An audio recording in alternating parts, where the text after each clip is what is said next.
Hi friends, HGT mobile repair and training institute की मिला स्वागत।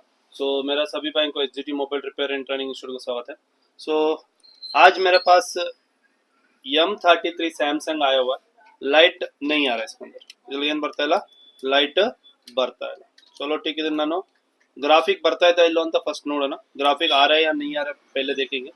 सो मोबाइल को क्या कर लिया मैंने, ऑन कर लिया। लाइट दिखाता हूँ, इसके अंदर ग्राफिक आ रहा है। ನೋಡಿ ಕಾಣಿಸ್ತಾ ಇದೆ, ಅದರಲ್ಲಿ ಗ್ರಾಫಿಕ್ ಬರ್ತಾ ಇದೆ, ಆದ್ರೆ ಲೈಟ್ ಬರ್ತಾ ಇದೆ। ಕಾಣಿಸ್ತಾ ಇತ್ತಾ? ಚಲೋ, ಸೊ ಈ ಪ್ರಾಬ್ಲಮ್ ಎಲ್ಲಿಂದ बगहरिते ಅಂತ ಈ ವಿಡಿಯೋದಲ್ಲಿ ಹೇಳ್ತಾ ಇದ್ದೀನಿ ನಾನು। सो ये प्रॉब्लम किधर से सॉल्व होगा, लाइट का कंप्लेंट क्या है। अभी अनशील्डेड है, सील्ड ಇನ್ನೂ ಓಪನ್ ಆಗಿಲ್ಲ ನೋಡಿ, ಹೊಸದಿದೆ। ಈ ಕಡೆನೂ ಶೀಲ್ಡ್ ಏನು ಓಪನ್ ಆಗಿಲ್ಲ, ಮತ್ತೆ ಈ ಕಡೆನೂ ಶೀಲ್ಡ್ ಏನು ಓಪನ್ ಆಗಿಲ್ಲ, ಅನ್ಶೀಲ್ಡೆಡ್ ಇದೆ। ಸೊ ಇದನ್ನ ಶೀಲ್ಡ್ ನ ಓಪನ್ ಮಾಡಿ ಏನಿದೆ ಇದನ್ನ ಓಪನ್ ಮಾಡೋದಕ್ಕಿಂತ ಮುಂಚೆ ನಾವೇನೇನು ಚೆಕ್ ಮಾಡಬೇಕು ಅನ್ನೋದನ್ನ ಈ ವಿಡಿಯೋದಲ್ಲಿ ಹೇಳ್ತಾ ಇದ್ದೀನಿ। ಬನ್ನಿ ವಿಡಿयो स्टार्ट ಮಾಡೋಣ। सील्ड ओपन करने का पहले क्या क्या प्रिकॉशन लेना है, क्या है करके मैं ये वीडियो में दिखा रहा हूँ। आ जाइए, लाइट का प्रॉब्लम सॉल्व करेंगे, किधर से सॉल्व होगा देखेंगे, लाइव करेंगे। आ जाइए, वीडियो में बने रहे। सो ಇದರಲ್ಲಿ शील्ड ओपन ಇಲ್ಲ, इसका अंदर शील्ड ओपन नहीं है। चलो शील्ड हम ही ओपन करेंगे, इसका अंदर कुछ प्रॉब्लम है। लाइट सेक्शन का शील्ड को ओपन करेंगे। लाइट सेक्शन ಎಲ್ಲೈತೆ ಅದನ್ನ शील्ड ನಾವೇನು ಮಾಡೋಣ, ಓಪನ್ ಮಾಡೋಣ। Okay, because light section shield ಒಳಗಡೆ ಇರೋದ್ರಿಂದ ನಾವು ಶೀಲ್ಡ್ನ ಓಪನ್ ಮಾಡಲೇಬೇಕು। ನೋಡಿ ಈ ಥರ ನಾನು ಏನು ಮಾಡ್ತಾಯಿದ್ದೀನಿ, ಶೀಲ್ಡ್ನ ನಿಧಾನಕ್ಕೆ ಓಪನ್ನು ಮಾಡ್ತಾಯಿದ್ದೀನಿ। ಬಿಕಾಸ್ ಫುಲ್ ಫಾಸ್ಟಾಗಿ ನಾವು ಎತ್ತಕ್ಕೆ ಹೋದರೆ ಕೆಳಗೆ ಏನಾಗ್ಬೋದು, ಟ್ರ್ಯಾಕು ಕಟ್ ಆಗ್ಬೋದು। ನಾವು ಸೇಫ್ಲಿ ವೇದಲ್ಲಿ ಏನಾಯಿತು, ಶೀಲ್ಡು ಓಪನ್ ಆಗಿದೆ। ಓಕೆ, ಇದನ್ನು ಇಲ್ಲಿಗೆ ನಾನು ಕಟ್ ಮಾಡ್ತೀನಿ। ಸೊ ನೋಡಿ, ಇದು ಇಲ್ಲಿ ತನಕ ಕಟ್ ಆಗಿದೆ। ಚಲೋ, ಸೊ ಇದು ನಮ್ಮದು ಲೈಟ್ ಸೆಕ್ಷನ್ ಆಗಿದೆ। ಸೊ ಈ ಲೈಟ್ ಸೆಕ್ಷನಲ್ಲಿ ನಾವು ಮೇಲ್ಗಡೆ ಇದೆ ನೋಡಿ, ಅದು ನಮ್ಮದು ಲೈಟ್ ಸೆಕ್ಷನ್। ಓಕೆ, ಇದರಲ್ಲಿ ಸ್ಟೆಪ್ ಬೈ ಸ್ಟೆಪ್ ನಾವೇನು ಮಾಡೋಣ, ಚೆಕ್ ಮಾಡ್ತಾ ಹೋಗೋಣ। ಫಸ್ಟಿಗೆ ನಾವು GR ಚೆಕ್ ಮಾಡೋಣ, ಎಲ್ಲಾದರೂ ಶಾರ್ಟಿಂಗ್ ಇದೆಯಾ ಅಂತ ಫಸ್ಟ್ ನಾವೇನು ಮಾಡೋಣ, ಚೆಕ್ ಮಾಡೋಣ। ಸೊ ಇಲ್ಲಿ ಒಂದು ಕಾಯಿಲ್ ಪಂಚರ್ ಆಗಿದೆ, ನೋಡಿದ್ರೆ ಕಾಣಿಸ್ತಾ ಇದೆ। GR ಚೆಕ್ ಮಾಡ್ತಾ ಇದ್ದೀವಿ, ಇಲ್ಲಿ 242 ಬರ್ತಾ ಇದೆ। ಸೊ 299 ಬರ್ತಾ ಇದೆ, 300 ಬರ್ತಾ ಇದೆ। ओके, सो ये कॉइल ಒಂದು पंचर आಗಿದೆ। कॉइल क्या हो गया, पंचर हो गया है। उसके बाद इधर शॉर्टिंग गिरिंग किधर क्या चेक करेंगे। ये तो ग्राफिक एंड लाइट दोनों एक ही में आता है। ग्राफिक ಮತ್ತು लाइट ಎರಡು ಒಟ್ಟಿಗೆ ಬರುತ್ತೆ। इसका अंदर ग्राफिक एंड लाइट दोनों एक ही जगह में आ जाता है। हमने सब जगह चेक कर रहा हूँ, तो किधर भी मेरे को ना शॉर्टिंग तो नहीं मिला हुआ है। एक बार ये कॉइल में मेरे को, ये कैपेसिटर में मेरे को ये है, तो ರೀಡಿಂಗ್ तो आ रहा है, ರೀಡಿಂಗ್ में कोई प्रॉब्लम नहीं है। ರೀಡಿಂಗ್ ಬರ್ತಾ ಇದೆ, ರೀಡಿಂಗಲ್ಲಿ ಯಾವುದೇ ಪ್ರಾಬ್ಲಮ್ ಇಲ್ಲ। सो फर्स्टिंग ನಾನು कॉइल ना ತೆಗಿತೀನಿ। फर्स्ट में कॉइल को निकालेंगे क्योंकि ना कॉइल पंचर हो गया। ओके, उसके बाद हम एक बार इसका GR चेक करेंगे क्या है करके। सो इस तरफ GR ओके है, यानी इसका कनेक्शन नहीं था ना। तो ये एनोड का लाइन में 233 है। एनोड का लाइन में मेरे हिसाब से 233 नहीं आना चाहिए, तो 500 के ऊपर आना चाहिए। एनोडಲ್ಲಿ 233 ಬರೋ ಹಾಗಿಲ್ಲ, ಸೊ 500ಗಿಂತ ಮೇಲೆ ಬರಬೇಕು ಆ್ಯಕ್ಚುಲಿಯಾಗಿ। ಸೊ ಇದು 233 ಬರ್ತಾ ಇದೆ। ಓಕೆ, ಸೊ ನೋಡೋಣ ಒಂದ್ಸಲ ಇದಕ್ಕೆ ರೋಸಿನ್ ಕೊಟ್ಟು ಏನಾದರೂ ಆಗುತ್ತಾ ಅಂತ। सो रोजिंगನಲ್ಲಿ ನಾನು 4 वोल्ट 5 एम्पेयर ಕೊಡ್ತೀನಿ एनोड लाइन के। रोजिन में मैं 4 वोल्ट 5 एम्पेयर दे देंगे। देखो ये अपना रोजिन दिया 33, इस तरफ यानी VPH में 34, यानी कंज्यूम नहीं हुआ। कौन सा भी कंज्यूम तो हो रहा है 84 85, बट कौन सा भी ग्रो 4 वोल्ट 5 एम्पेयर देने के बाद भी कोई भी गर्म नहीं हो रहा है। देखो ये मैं ये एनोड लाइन में और एक बार देता हूँ।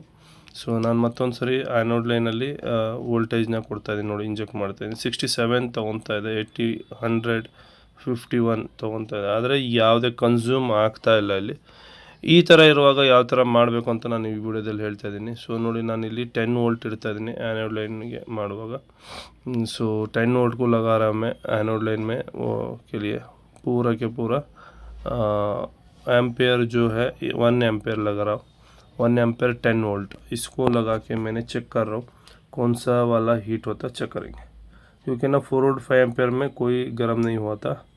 सो देखो ये 10 ವೋಲ್ಟ್ में ये गर्म हो रहा है। 10 ವೋಲ್ಟಲ್ಲಿ ಇದು ಏನಾಗ್ತಾ ಇದೆ, ಕೆಪಾಸಿಟರು ಗರಮ್ ಆಗ್ತಾಯಿತ್ತು। ಇನ್ನೊಂದ್ಸರಿ ರೋಸಿನ್ ಹಾಕ್ತೀನಿ, ನೋಡೋಣ, ತೋರಿಸ್ತೀನಿ ನಿಮಗೆ सो ಏನಾಗುತ್ತೆ ಅಂತ। सो और एक बार रोजिन डाल रहा हूँ मैं। सो अभी देखो ये 4 ವೋಲ್ಟ್ 5 एम्पेयर में कुछ भी कंज्यूम नहीं हो रहा था। ಏನಾಗ್ತಾ ಇತ್ತು 4 ವೋಲ್ಟ್ 5 एम्पेयರಲ್ಲಿ ಯಾವುದೇ ಕನ್ಸ್ಯೂಮ್ ಆಗ್ತಾ ಇರಲಿಲ್ಲ, ಇದು ಗೊತ್ತಾಗ್ತಾ ಇರಲಿಲ್ಲ ಏನಾಗಬೇಕಾಯಿತು ಅಂತ। ಆದರೆ 10 ವೋಲ್ಟಲ್ಲಿ ನೋಡಿ, 10 ವೋಲ್ಟ್ 1 एम्पेयर इड़ता इದ್ದೀನಿ ನಾನು। 10 वोल्ट 1 एम्पेयर में देखो 100% कंज्यूम हो गया है। यानी डिफरेंस है 4 वोल्ट 5 एम्पेयर में और 10 वोल्ट 1 एम्पेयर में। किधर कितना एम्पेयर देना है, शॉर्टिंग क्लियर कैसे करना है और लीकेज कैसे करना है, ये सीखने के लिए आप आ जा सकते हैं SGT mobile repair and training institute Bengaluru. So ನೋಡಿ ಇದು शॉर्ट तोरिस्ता है।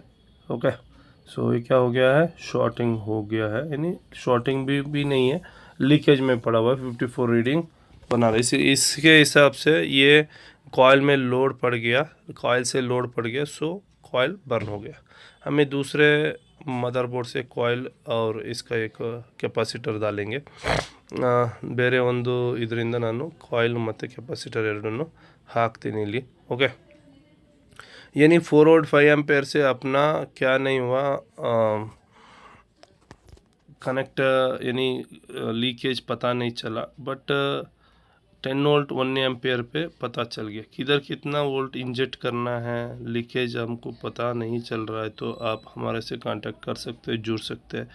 सो ಎಷ್ಟು ವೋಲ್ಟೇಜ್ ಕೊಡಬೇಕು, ಎಷ್ಟು ಹೀಟ್ ಕೊಡಬೇಕು, ಸಾರಿ ಎಷ್ಟು ವೋಲ್ಟೇಜ್ ಕೊಡಬೇಕು, ಎಷ್ಟು ಆ್ಯಂಪಿಯರ್ ಕೊಡಬೇಕು ಅನ್ನೋದು ನಿಮಗೆ ಗೊತ್ತಾಗ್ತಾ ಇಲ್ಲ, ಲೀಕೇಜ್ ತೆಗಿಯೋಕ್ಕೆ ಬರ್ತಾ ಇಲ್ಲ, ಆಟೋ ರೀಡಿಂಗು ಪ್ರಾಬ್ಲಮ್ ಆಗ್ತಾ ಇದೆ, ಈ ಥರ ಕೆಲಸಗಳಲ್ಲಿ ಸೊ ನೀವು ನಮ್ಮನ್ನ ಕಾಂಟ್ಯಾಕ್ಟ್ ಮಾಡ್ಬೋದು ಮತ್ತು ಕೋರ್ಸ್ಗೆ ಜಾಯಿನ್ ಕೂಡ ಆಗ್ಬೋದು।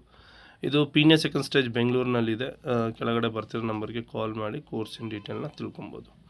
ಸೊ ಇವಾಗ ನಮ್ಮದು ಆಲ್ಮೋಸ್ಟು ಕ್ಲಿಯರ್ ಆಗಿದೆ, ನೋಡೋಣ ನಮ್ಮ ಸೆಟ್ಟು ಆನ್ ಆಗುತ್ತಾ ಅಂತ। ನೋಡಿ GR ನೋಡ್ತಾ ಹೋದರೆ ಇವಾಗ 473 ಬಂತು, ಆವಾಗಲೇ 290 ಸಮಥಿಂಗ್ ಇತ್ತು। ಸೊ ನೋಡೋಣ ಇವಾಗ ಮೊಬೈಲು ಆನ್ ಆಗುತ್ತಾ ಅಂತ, ಲೈಟಿಂಗ್ ಬರುತ್ತಾ ಅಂತ ಚೆಕ್ ಮಾಡೋಣ। ಸೊ ಇವಾಗ ನೋಡಿ ನಮ್ಮದು 100% ಇಲ್ಲಿ ತೋರಿಸಿ। ಸೊ ನಾವೇನು ಮಾಡಿದ್ದೀವಿ, ಶಾರ್ಟಿಂಗ್ ತೆಗ್ದಿದ್ದೀವಿ, ಕಾಯಿಲ್ ಕೂಡ ಚೇಂಜ್ ಮಾಡಿದ್ದೀವಿ ಬೇರೆ ಕಡೆಯಿಂದ। ಸೊ ನೋಡೋಣ ಆನ್ ಆಗಬೇಕು, ಇವಾಗ ಏನಾಗಬೇಕು, ಲೈಟ್ ಬರಬೇಕು, ಯಾವುದೇ ಶಾರ್ಟಿಂಗ್ ಇಲ್ಲ। सो रीडिंग ಕೂಡ ನಾನು ತೋರಿಸಿದ್ದೀನಿ, रीडिंग भी हम दिखाया हुआ है। सो शॉर्टिंग गया हुआ है तो सेट लाइट आना ही चाहिए। तो एक बार हम चेक करेंगे क्या होता करके। देखो फ्रेंड्स, लाइट आ चुका है। सो लाइट ಏನಾಗಿದೆ, ಬಂದಿದೆ। ಇನ್ನೊಂದ್ಸಲಿ ನಾನು ಆನ್ ಮಾಡಿ ತೋರಿಸ್ತೀನಿ। चलो परसेंटेज ಕೂಡ ಏನಾಗಿದೆ ತೋರಿಸ್ತದೆ, परसेंटेज भी दिखाया चुका है। सो ये आपको मल्टीमीटर्स में पकड़ में नहीं आता, निಮಗೆ ಮಲ್ಟಿಮೀಟರ್ ಇದು ನೋಡ್ಲಿಕ್ಕೆ ಆಗಲ್ಲ, ಸಿಗಲ್ಲ। DC ಪವರ್ ಸಪ್ಲೈ ಮುಖಾಂತರನೇ ಇದನ್ನ ಕಂಡುಹಿಡಿಯಕ್ಕೆ ಆಗೋದು। DCಲೂ ಕೂಡ ನಿಮಗೆ 4 ವೋಲ್ಟ್ 5 ಮೀಟರ್ ಮತ್ತೆ ಇದು ಕಂಡುಹಿಡಿಯಕ್ಕೆ ಆಗಲ್ಲ। ಸೊ ನಾನು ವಿಡಿಯೋದಲ್ಲಿ ಹೇಳಿದಂಗೆ 10 ವೋಲ್ಟ್ 1 ಆಂಪಿಯರ್ ಇಟ್ಟು ಇದನ್ನ ನಾವು ಚೆಕ್ ಮಾಡಬೇಕಾಗುತ್ತೆ, ಆವಾಗ ನಿಮಗೆ ಗೊತ್ತಾಗುತ್ತೆ 1 ಆಂಪಿಯರ್ ಅಥವಾ 1.5 ಅಥವಾ 2 ಆಂಪಿಯರ್। DC में बोला चुका मैंने, ऐसे 10 एम्पियर वोल्टेज 1 एम्पियर में ये पकड़ में आया। ये लीकेज में था कैपेसिटर, ये क्या नहीं हुआ, सो मल्टीमीटर में इसमें पकड़ में नहीं आया। देखो पूरा सेट ऑन हो रहा है, लाइटिंग में आ गया। ऐसा काम आप ही सीख सकते हैं। ट्रिक्स में जानकारी के लिए नेक्स्ट नीचे आने वाले नंबर से कांटेक्ट करें। सो इधे तरह ಕೆಲಸ ನೀವು ಕೂಡ ಕಲಿಬಹುದು, ಬನ್ನಿ SGT mobile repair training institute Bengaluru. आप भी ऐसा काम सीख सकते हैं, आज SGT mobile repair and training institute Bengaluru. Simple का ट्रिक्स था, ये दिखाने के लिए मकसद है। तो ऐसा बहुत कुछ ट्रिक्स है, आप इधर आके काम सीख सकते हैं। ಇದೇ ತರ ಕೆಲಸ ಕಲಿಬೇಕಂದ್ರೆ ಬನ್ನಿ SGT mobile repair training institute Bengaluru. So ನೋಡೋಣ, ಸೆಟ್ ಆಯ್ತು, ಫುಲ್ಲು ಆನ್ ಆಯ್ತು, ಲೈಟಿಂಗು ಬಂತು। ಈ ವಿಡಿಯೋ ಇಷ್ಟ ಆಗಿದ್ದಲ್ಲಿ ಲೈಕ್ ಮಾಡಿ, ಶೇರ್ ಮಾಡಿ, ಮತ್ತೆ ಸಬ್ಸ್ಕ್ರೈಬ್ ಆಗಿ ಚಾನಲ್ಗೆ। ये वीडियो अच्छा लगा तो लाइक करें, शेयर करें, सब्सक्राइब करें। Thank you for watching.